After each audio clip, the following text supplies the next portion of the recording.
I welcome you to learn English. இங்கிலீஷில் பேசுகிறப்ப ஒரு வார்த்தைக்கு அடுத்து என்ன வார்த்தை வரும் அப்படிங்கிறது தெரிஞ்சிச்சுன்னா கண்டினியூஸ் ஸ்பீச் ஃப்ளூயண்ட்டாக வரும். இங்கே நான் ஒரு தமிழ் வாக்கியம் கொடுத்துருக்கேன் பாருங்கள். நான் ஆங்கிலத்தில் முதல் மதிப்பெண் பெற்றுவிட்டேன். அதனுடைய ஸ்டார்டிங் ஐ அப்படிங்கிற வார்த்தை கீழே இருக்கிற டேபிளில் கொடுத்துருக்கேன். க்ரீன் கலரில் மார்க் பண்ணியிருக்கிறது ஸ்டார்டிங் வேர்டு, ஒரு வாக்கியத்துடைய ஆரம்ப வார்த்தை. இந்த எக்ஸசைஸ் ஒரு கேம் மாதிரி இருக்கும். நீங்கள் ஐ அப்படிங்கிற வார்த்தைக்கு அடுத்த வார்த்தையை கண்டுபிடிக்கணும். நான் ஆங்கிலத்தில் முதல் மதிப்பெண் பெற்றுவிட்டேன். இந்த வாக்கியத்தை நீங்கள் ஃப்ரேம் பண்ண போகிறீங்க. அதே மாதிரி அடுத்த சென்டென்ஸ் பாருங்கள். அவர்கள் ஏழை மக்களுக்காக வீடுகள் கட்டி கொண்டிருக்கின்றனர். இந்த வாக்கியத்தோட ஆரம்ப வார்த்தை தே, க்ரீன் கலரில் கொடுத்துருக்கேன். தேக்கு அடுத்த வார்த்தைகள் என்ன வரும் அப்படிங்கிறத யோசிக்கிறது தான் அந்த ப்ராக்டிஸ். இப்போ அவர்கள் ஏழை மக்களுக்காக வீடுகள் கட்டி கொண்டிருக்கின்றனர். ஸோ தே, அவர்கள். ஏழை மக்களுக்காக அது எங்கே இருக்குன்னு பாருங்கள். For the poor. அந்த புவர் அப்படிங்கிற வார்த்தையை வச்சு கண்டுபிடிச்சிடலாம். தே ஃபார் த புவர் அப்படின்னு சொல்ல முடியாது. தமிழ் வாக்கியத்துக்கும் ஆங்கில வாக்கியத்துக்கும் இருக்கிற டிஃப்ரென்ஸ் அதுதான். ஒரு வேர்ப் நடுவில் வரும். ஸோ ஆர் பில்டிங், கட்டி கொண்டிருக்கின்றனர். They are building for the poor. அவர்கள் ஏழை மக்களுக்காக வீடுகள் கட்டி கொண்டிருக்கின்றனர். என்ன கட்டிகிட்டு இருக்காங்க? வீடுகள். So houses. அந்த ஹவுசஸ் அப்படிங்கிற வார்த்தை எங்கே வரும்? இந்த மாதிரி யோசிக்கிறது தான் இந்த practice. So the sentence they are building houses for the poor. So எந்த இடத்துல வேர்ப் வருது, எந்த இடத்துல ஆப்ஜெக்ட் வருது, எது சப்ஜெக்ட் அப்படிங்கிறத நீங்கள் கண்டுபிடிக்கிறது தான் இந்த எக்ஸசைஸ். ரொம்ப இன்ட்ரெஸ்டிங்கான ஒரு exercise. First sentence, I have scored the first mark in English. இந்த எக்ஸசைஸ் உங்களை யோசிக்க வச்சு சென்டென்ஸ் ஃப்ரேமிங் ஸ்கில்லை நல்லா டெவலப் பண்ணும். I welcome you to this channel Syntax. உங்களுடைய ஸ்போக்கன் இங்கிலீஷ் ஸ்கில் டெவலப் பண்ணுறதுக்கு வீடியோஸ் அப்லோட் பண்ணிட்டு வரேன். ப்ராக்டிஸ் பண்ணிட்டே இருங்க, ஷியூராக டெவலப்மெண்ட் இருக்கும். இந்த டேபிளில் தேவையில்லாத வார்த்தைகளும் நான் கொடுத்துருக்கேன். ஸோ கரெக்டாக நீங்கள் சூஸ் பண்ணிங்கன்னா, அதாவது ஒரு வார்த்தைக்கு அடுத்த வார்த்தை என்ன வரும் அப்படிங்கிறத நீங்கள் கரெக்டாக சூஸ் பண்ணிங்கன்னா அந்த சென்டென்ஸ் ஃப்ரேம் ஆயிரும். 2 தமிழ் வாக்கியங்களையும் பாருங்கள். அவர் எங்கிருக்கிறார் என்பது எனக்கு தெரியவில்லை. ஃபர்ஸ்ட் சென்டென்ஸுடைய ஃபர்ஸ்ட் வேர்ட் ஐ. அதுக்கடுத்து நீ நினைப்பது போல் இது கடினமானது இல்லை. திஸ் அப்படிங்கிற வேர்டில் ஆரம்பிக்குது அந்த சென்டென்ஸ். வீடியோ பாஸ் பண்ணிவிட்டு பொறுமையாக நீங்கள் கரெக்டாக வேர்ப்ஸ் ஆப்ஜெக்ட்ஸை ப்ளேஸ் பண்ணிங்கன்னா அந்த சென்டென்ஸ் ஃப்ரேம் ஆயிரும். ரொம்ப ஈஸியாக இருக்கும். ட்ரை பண்ணி பாருங்கள், கண்டிப்பாக உங்களால் முடியும். சப்ஜெக்ட், வேர்ப், ஆப்ஜெக்ட் அதை இடம் மாற்றி யூஸ் பண்ணியிருந்தீங்கன்னா உங்களுக்கு அந்த சென்டென்ஸ் சரியாக இல்லை அப்படிங்கிறது தோணும். தென் தமிழ் வாக்கியத்துக்கும் இங்கிலீஷ் சென்டென்ஸுக்கும் இருக்கிற டிஃப்ரென்ஸ் உங்களுக்கு ஈஸியாக தெரிஞ்சிடும். ஈஸியாக உங்களால் சென்டென்சஸ் ஃப்ரேம் பண்ண முடியும். அவர் எங்கிருக்கிறார் என்பது எனக்கு தெரியவில்லை. I do not know where he is. நீ நினைப்பது போல் இது கடினமானது இல்லை. This is not difficult as you think. நான் இதனை சீக்கிரம் முடிப்பேன். 2 சென்டென்சஸுக்கும் ஸ்டார்டிங் வேர்ட் ஐ தான். அதே மாதிரி அடுத்த தமிழ் வாக்கியம், எனக்கு போதுமான நேரம் இல்லை. ரொம்ப ஈஸியான வாக்கியங்கள் தான் நான் கொடுத்துருக்கேன். டேபிளில் இந்த 2 சென்டென்சஸ் ஃப்ரேம் பண்ணுறதுக்கு உண்டான வார்த்தைகள் இருக்குது. பொறுமையாக கரெக்டாக வேர்ப் ஆப்ஜெக்ட் ப்ளேஸ் பண்ணிங்கன்னா ஈஸியாக ஃப்ரேம் பண்ண முடியும். ட்ரை பண்ணுங்கள், கண்டிப்பாக உங்களால் முடியும். வீடியோ பாஸ் பண்ணிக்கோங்க. ஆன்சர் ஃபியூ செகண்ட்ஸில் டிஸ்பிளே ஆகும். நான் இதனை சீக்கிரம் முடிப்பேன். முடிப்பேன் வந்துருச்சு. ஸோ இனிமேல் முடிச்சிடுவேன். அப்போ ஃபியூச்சர் டென்ஸ், எதிர்காலம். I will complete this soon. எனக்கு போதுமான நேரம் இல்லை.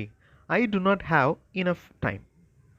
இங்கிலீஷ் மாடல் சென்டென்சஸ் பார்த்தும் நீங்கள் இங்கிலீஷில் பேசுகிறதுக்கு எழுதுறதுக்கு ப்ராக்டிஸ் பண்ணலாம். அந்த மாதிரி இங்கிலீஷ் மாடல் சென்டென்சஸ் மட்டுமே இருக்கிற வீடியோஸ் இன்னொரு சேனல் சென்டாக்ஸ் ப்ளஸில் இருக்குது. அந்த சேனல் வீடியோஸும் பாருங்கள், கண்டிப்பாக உங்களுக்கு யூஸ்ஃபுல்லாக இருக்கும்.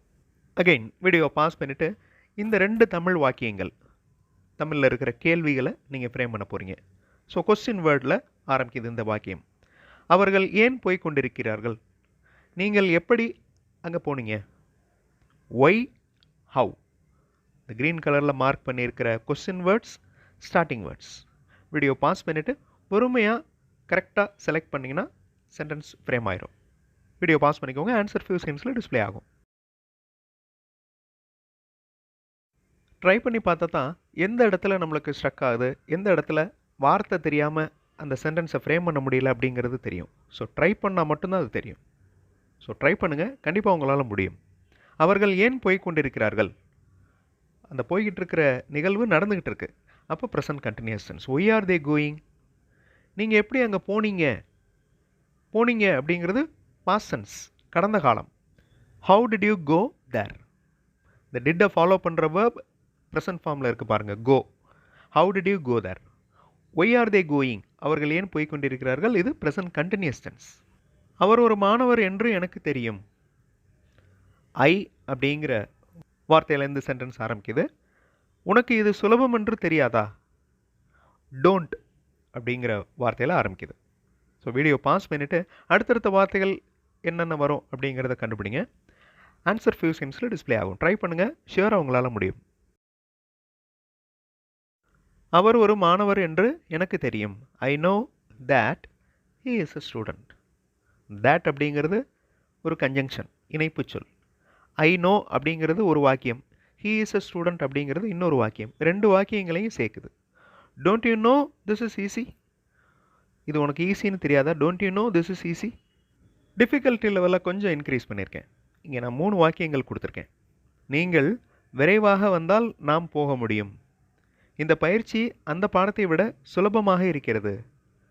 அவர் எழுதி கொண்டே விளக்கம் கொடுக்கிறார். ஸோ ஸ்டார்டிங் வேர்ட்ஸ் நான் கொடுத்துட்டேன். ஹீ, இஃப், இந்த 2 வார்த்தைகள் தான் நான் கொடுத்துருக்கேன். இன்னொரு சென்டென்ஸ் இருக்குது, அதுக்கு உண்டான ஸ்டார்டிங் வார்த்தை என்ன அப்படிங்கிறத நீங்கள் கண்டுபிடிங்க. வீடியோ பாஸ் பண்ணிவிட்டு இந்த 3 வாக்கியங்களையும் கண்டுபிடிங்க. ட்ரை பண்ணுங்கள், கண்டிப்பாக உங்களால் முடியும். ஆன்சர் ஃபியூ செகண்ட்ஸில் டிஸ்பிளே ஆகும்.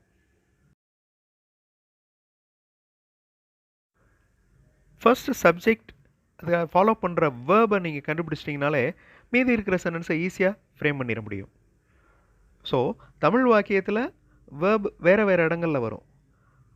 இங்கிலீஷில் சப்ஜெக்ட்டுக்கு அடுத்து மேக்ஸிமம் வரும். If you come earlier we can go. இந்த யூ அப்படிங்கிறது subject. If you come earlier we can go. நீங்கள் விரைவாக வந்தால் நாம் போக முடியும். This exercise is easier than that lesson. இந்த பயிற்சி அந்த பாடத்தை விட சுலபமாக இருக்கிறது. அவர் எழுதிக்கொண்டே விளக்கம் கொடுக்கிறார். So continuous tense. He explains while writing. He explains அப்படிங்கிறது simple present tense. While writing அப்படிங்கிறது continuous form. He explains while writing. Now try to frame this sentence. நான் எந்த க்ளூ வேர்ட்ஸும் கொடுக்கல. எங்களுக்கு எப்படி செய்வதென்று தெரியும். இந்த வாக்கியத்தை நீங்கள் ஃப்ரேம் பண்ண போகிறீங்க. எனக்கு அவரை ஏற்கனவே தெரியும். இந்த வாக்கியத்தையும் ஃப்ரேம் பண்ண போகிறீங்க. வீடியோ பாஸ் பண்ணிவிட்டு ட்ரை பண்ணுங்கள். வேர்ட்ஸ் என்னென்ன வரும் அப்படிங்கிறத யோசிங்க. ட்ரை பண்ணுங்கள், கண்டிப்பாக உங்களால் முடியும். ஆன்சர் ஃபியூ செகண்ட்ஸில் டிஸ்பிளே ஆகும். எங்களுக்கு எப்படி செய்வதென்று தெரியும். எங்களுக்கு அப்படின்னு வர்றப்ப வி. தெரியும், we know how to do. எனக்கு அவரை ஏற்கனவே தெரியும். I knew him already. KNEW. Know அப்படிங்கிற வேர்போட பாஸ்ட் ஃபார்ம். அதை எப்படி உச்சரிக்கணும்? நியூ அப்படின்னு உச்சரிக்கணும். இந்த மாதிரி ப்ளேவே மெத்தடில் எக்ஸசைஸ் பண்ணுறப்ப ரொம்ப இன்ட்ரெஸ்டிங்காகவும் இருக்கும். நிறைய வாக்கியங்கள் உங்களால் ஃப்ரேம் பண்ண முடியும். அடுத்த வீடியோவில் இன்னொரு இன்ட்ரெஸ்டிங்கான கிராமர் எக்ஸசைஸ், இன்ட்ரெஸ்டிங்கான கிராமர் எக்ஸ்ப்ளனேஷனோட பார்க்கலாம். தேங்க்ஸ் ஃபார் வாட்சிங் and thanks for your valuable comments.